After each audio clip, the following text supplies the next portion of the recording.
Today I fucked up by letting my mom overhear me reveal my celebrity crush. I'm a male senior in high school and some friends came over after school. We were talking about celebrity crushes and I said Molly Jane. My mom was in the house but I figured she couldn't hear me and wouldn't know who Molly Jane is anyways, so no worries. That night my parents called me into the living room for a talk. My father looked as uncomfortable AF, saying how porn addiction is a disease, and makes people have perverted desires, but it's not the person's fault and they can be helped. Turns out my mother googled Molly Jane and saw she does porn and mostly taboo stepdaughter or sister titles. They said we needed to see a family therapist because this is not normal to like, but I shouldn't be ashamed because it's not my fault. I tried explaining that incest porn is like the biggest thing now, but that made it way worse. We are going to see a therapist next week after Christmas, so yeah. FML. Too long didn't read. Family therapy leads to family therapy. Haha. This is the best. Merry Christmas, you filthy animal. Tell 'em they misheard you. Mary Jane. Now you just go to rehab. I tried explaining that incest porn is like the biggest thing now, but that made it way worse.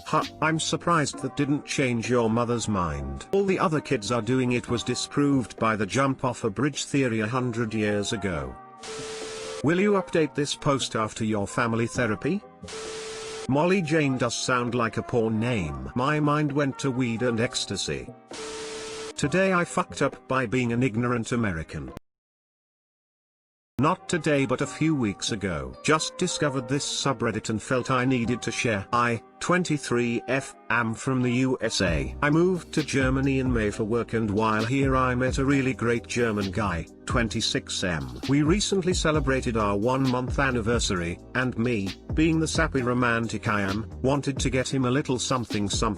Together a decent gift plus some candy, but still needed a card, so I went to the local stationery store. Of course, being in Germany, all the cards were in German. Of course, being American, I only speak one language. Hint, it's not German, so I decided to ask for help translating the card I liked. My phone was dead so I couldn't use the translation app, so I asked the woman in the aisle next to me. I asked if it was an anniversary card, to which she said yes, sure. Well, mission accomplished. Once I got home, I sat down and pretty much poured my heart and soul into that card. Thought I did good. Cut to the next day when we meet. We have a hotel room for the night, so it's pretty romantic. We hang out for a while before exchanging gifts. He gives me mine. Wow. It's amazing. And he gets to mine. The gift goes over well, a mug, some chocolates, socks, etc. But once he gets to the card, I can tell something is off. He looks at me and says, "Why did you get me a wedding card?" Huh? Yeah, the Hochzeit means for your wedding, him. Oops. Facepalm. Too long didn't read, don't speak German and gave my BF of 1 month a wedding card by accident.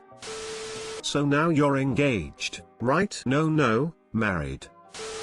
If you get married you should get him a happy 1-month anniversary card. My thought exactly. This is so cute though. You tried so hard even with the language barrier. Hope you guys are still going well. W. WTF is a 1-month anniversary. Deleted. Of course, being American, I only speak one language. Hint, it's not German. That made me laugh. Today I fucked up by picking my dad up at the airport. Today at work, my dad texted me asking me to pick him up at the airport at midnight. I already had plans for the night with my girlfriend, so this got me a little annoyed since he didn't really ask me in advance, or so I thought. Fast forward to around 11, I got ready and drove my car 40 minutes to the airport with a bit of traffic along the way. Before leaving, I texted him asking which terminal I needed to pick him up at. When I arrived, I checked my phone to see no response. I pulled over to a local Denny's. I kept texting and calling him, assuming he already landed. No response. At this point, I was pretty annoyed that all of this was last minute and not communicated well. While furiously waiting for his response, I checked the messages again to reread his instructions. Could you please pick me up at Wednesday midnight? LMFAO. TLDR. Drove 40 minutes through a little traffic and some crazy drivers to pick up my dad 4 days too early. I mean, at least you showed up. But as usual, he didn't. If you were my son, I'd give you -1 for brains but +3 for commitment, and I'd get to have a leverage against your ego when you grow older. Well, you're already there. Might as well just stick around till he gets there. I'm proud of you for being so proactive about it all, minus the whole misreading part. Awesome story, Lamau. I too once did the old useless back and forth trip to the airport. My then landlord at the time called me and asked if I could pick him up when he landed. I said sure and drove out to the airport. No sign of him there, and then he calls and says, "Where are you?" "I'm at the airport. You said you'd land in 3 hours." "I'm at the train station." "No, land with the train." What an idiot. Till trains land just like airplanes /s.